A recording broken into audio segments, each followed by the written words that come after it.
చూస్తుంటే ఎట్లా అనిపిస్తుంది మీకు? బాగా ఏదో బీభత్సంగా రోస్ట్ చేస్తున్నట్టు అనిపిస్తుందా? అద్భుతంగా రోస్ట్ చేస్తున్నానండి. మటన్ ఘీ రోస్ట్ రెసిపీ. ఏమంటారు, పూస గుచ్చినట్టు, మన సన్నజాజి పూల మాల అల్లినట్టు పద్ధతిగా చేశాను. చాలా పద్ధతిగా వివరించాను. ఇక్కడ రఫ్గా చెప్పాలంటే, చెప్తా ఏం చేస్తారు రీల్ కదా ఇది. ప్రెషర్ కుక్కర్లో మటన్ తీసుకొని దాంట్లో టమాటాలు, ఆనియన్స్, జింజర్ గార్లిక్ పేస్ట్, పచ్చిమిర్చి, పసుపు, ఉప్పు, కారం అన్నీ వేసి కలిపేసి జస్ట్ నీళ్ళు ఇలా చిలకరిచ్చి కుక్కర్లో 4-5 విజిల్స్ రానిచ్చాను. ఆ తర్వాత కడాయి తీసుకున్నాను. ఆయిల్ కొంచెం, ఘీ కొంచెం తీసుకొని ఉల్లిపాయలు వేసి వేయించి, మెంతి కూర వేసి వేయించి, దీంట్లో కూడా ఉప్పు, పచ్చిమిరపకాయలు, అల్లం వెల్లుల్లి పేస్ట్ అన్నీ వేసి ఫ్రై చేసిన తర్వాత మనం ఆల్రెడీ కుక్ చేసుకుని పెట్టుకున్న మటన్ని వాటర్తో సహా వేసేసాను.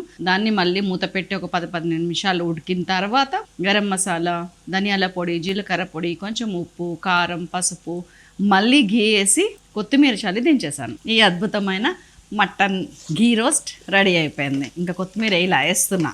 ఫుల్ వీడియో సైలాస్ కిచెన్లో ఉంది, చూడండి.